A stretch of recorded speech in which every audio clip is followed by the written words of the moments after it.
I'm a little loud, I apologize. I have my phone up here in a charging cradle, and I don't know how well you can hear me because I don't have a little meter on this. So if I'm a little loud, my apologies. But today is opening day of practice for the 106th running of the Indianapolis 500. I'm on 465 South. I just merged off of I-65 South.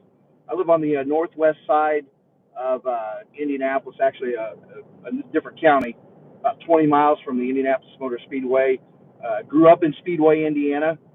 So a little background, I am just, if you're coming this way and you are coming from the north, you're coming from like Chicago area or anywhere along I-65, this will most likely be the route you take. I'm going to be heading into what's known as the North 40. That's the north side of the Indianapolis Motor Speedway, the entrance off of 30th Street. And I'm not sure where they're going to direct us to park, probably inside of turn 3 would be my guess. That's where we usually go unless it's just super wet. And although it's been raining here several times the last few days, I don't think it's saturated, muddy, or anything like that. DHL guy here kind of chopped me off. They are a sponsor of Andretti Autosports. Roman Grosjean is their driver of that particular sponsored car. We're going to pass him though, because that's what we do when we're going to the racetrack. This here is the exit for West 30th Street. I'm going to take that, and I'm going to exit onto 38th Street, then jump onto High School Road, and we'll take that down to 30th Street, and we'll take that back to the east until we get to the door. So we'll go by the CocaCola Field, which is adjacent to the Indianapolis Motor Speedway. It's where all the overnight camping is for all the events at IMS, which, from what I've heard, now this is a rumor, so don't bet the farm on this, but my understanding is camping and parking for the CocaCola Field is sold out already. Which, if it is, I don't think that's happened in 6 years. Last 2 years, obviously, it hadn't happened because the race has been. 1 year there were no fans because of COVID. The year following, there was only like 40% allowed in, which was last year. But we are right now at the intersection of I-465 and West 38th Street. I'm turning east. And as the crow flies, I am 3.5, 4 miles from the track. But there's not a direct route, so we will take the one most cost-effective. Popo's got somebody pulled over here.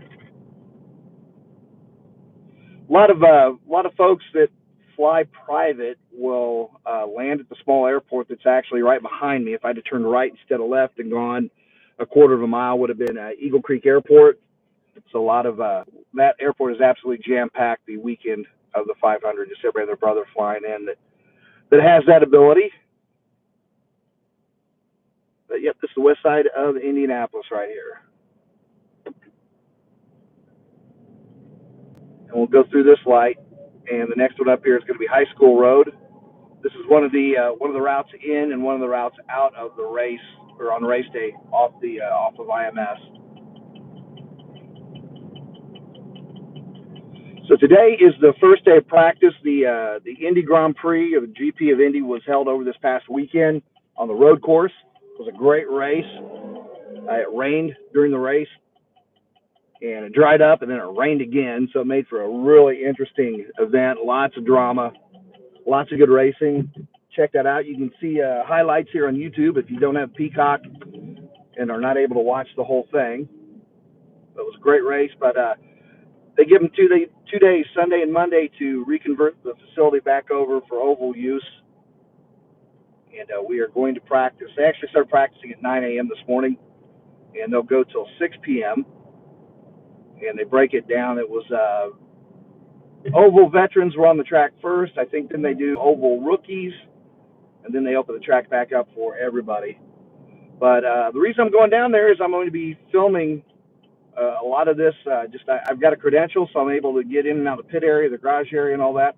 So I'm just going to be shooting a ton of video. I'm actually turning on 34th Street. I misspoke earlier. My apologies. 30th Street doesn't go all the way through. It dead ends into a neighborhood, picks up on the other side of that. So we're actually going to turn back to the east here on 34th Street. If you've been here before, this should look very, very familiar. This is one of the roads typically only open to local traffic. When I say only open to local traffic, referring to race day, and meaning they just route people. This road isn't closed, but most people don't. There's really no reason to drive down this road if you're trying to get to the north on a race day, because you should already be in a different line. But anyway, so yeah, up here is going to be Moeller Road, and we will turn back to the south on that, and then we'll turn back east on 30th Street, just down the road here a bit. Pretty interesting building right up here at 30th and, Moeller Road and Patricia Road. It is now a daycare run by a Latino family. But before that, the previous owner was a very, very famous, well-known race car fabricator and chief mechanic. It was his home and his shop, a guy by the name of Bill Finley, who through the 60s, 70s was one of the premier fabricators of Indy cars and parts and pieces, and actually ran a team for Tassie Vadas, had several well-known drivers, Warren Bentley, Johnny Parsons Jr., Steve Krisloff. All those people drove for Tassie Vadas, the cars that were built and wrenched by Bill Finley. And I will actually pull the phone out of the holder to show you that property, because if you are a nostalgia buff when it comes to Indianapolis Motor Speedway and the Indy 500, that is a very, very well-known, and sorry, I'm trying to drive and talk here at the same time. It's a very well-known home, and I was very fortunate that my father knew Bill Finley very well, so I got to spend a little time in there. Bill actually made some stuff for a couple of race cars I have, which I don't think at the time I fully appreciated what I had, and I wish I had, because there was, for example, there was a hood piece I had made for a modified stock car out, and when I sold the car, I included that, and in retrospect, I wish I would have kept that. That's Northwest High School to the right of me. Up here to the left, probably can't see it on the camera because it's too far away. But as we approach, on the upper left-hand side of the screen will be CocaCola Field, which is where all the craziness ensues the night leading up to the race, all the camping and everything. As we look up here to the left, just beyond these trees, you're going to see some playground equipment. There we go. You see it right there. And that building right there behind it, that was Bill Finley's shop, his home and his shop there. And like I said, a lot of Indy 500 histories from the 70s in particular emanated from that building. And it's kind of neat, because I grew up in a house just 2 streets ahead to the right, and was just around that quite a bit. It was awesome. There's CocaCola Field. Can't see it in that picture because it's too far away, but we're actually within eyesight now of the Northwest Vista Turn 4 of the Speedway. This will be interesting because the grass has been growing like crazy. With all the rain we've had the last several weeks, CocaCola Field over here, it looks like a hay field. It's been mown, and they're going to have to do this a couple more times. In fact, it looks like they haven't finished this side of it. So if you're planning on coming out here to camp for the race, just keep that in mind. They've got balers over there. Okay, very good. Yeah, they're actually going to bale some of that grass. That's pretty awesome. But to the right there, you might be able to see very smallly the skyline of downtown, but the Northwest Vista is right there, and we're going to cross Georgetown Road up here. This next slide is Georgetown Road. And if we were to turn right, we would follow Georgetown, and eventually we'd be running parallel to the front straightaway. Used to be able to go all the way down to 16th Street there, but several years ago they ended up blocking that off and putting a big roundabout at what used to be the famous intersection of 16th and Georgetown Road. But that is no longer accessible all the way down. You can still drive all the way down to 16th Street. You just can't. You have to turn around and come back. So this is Georgetown Road we're crossing. And right up here in front of me here shortly, as soon as sorry, that camera's, the phone's bouncing so bad. Boom, man. Roads aren't great here in Indianapolis, that's for sure. But up here on the right, you're going to start to see the flags, and that is the entrance to the North 40 to the Speedway. We'll pull in here. This is Gate 10. And there's a lot of parking that goes on here. It takes a pass to park back here on race day. And I'm going to show my credential to these folks. If I look at it up here. Thanks, fellas. Show my credential. I'll probably have to do it again up here, but we will make it work. When it gets busier, this will be lined up to get in here later in the week, but it doesn't look like I'm going to need to. Perfect. All right. So straight ahead, that is a short chute in between turns number 3 and number 4. And I do believe they're going to direct us straight ahead under the tunnel, under the short chute. And park us. Although looks like they got people lined up to park here. So we may be parking out here in the North 40. That's fine. I don't care. It's nice they got a little shuttle. They do have some camping over here. Okay, yeah, they're going to make us turn in here. Okay, that's cool. But they have camping here for a lot of folks spend their vacation here just to work as what we call yellow shirts, like that gentleman right there. It's kind of neat. My grandson is a yellow shirt this year.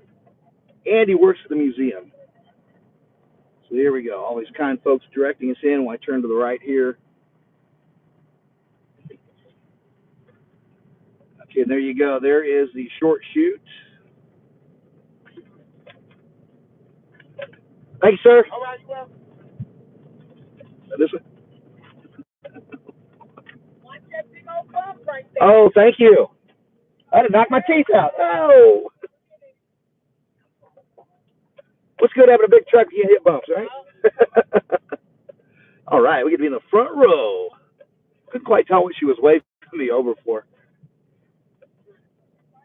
Thank you, folks. Appreciate it. I'm really be starting a little too early. I'd be like 12. Whoa, there you go. You've done that before, haven't you? So you've done that before, haven't you? A few years. Once or twice, right? Awesome. Well, put it this way, I was in the Navy and I had to do some flagging on airplanes coming in. This is probably a little less exciting, I'd imagine. It depends on who's driving, right? Because the pilot was watching me and he knew exactly what I was doing.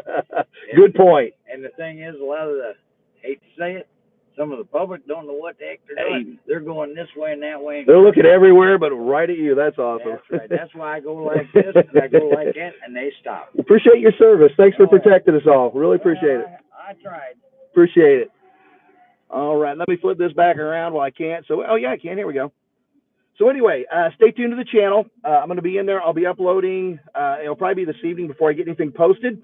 But appreciate you watching this. Again, like and subscribe. It's going to be Indy 500 stuff from here until a week from this Sunday, which is the running of the race. So thanks for watching. We'll talk to you soon. Appreciate it.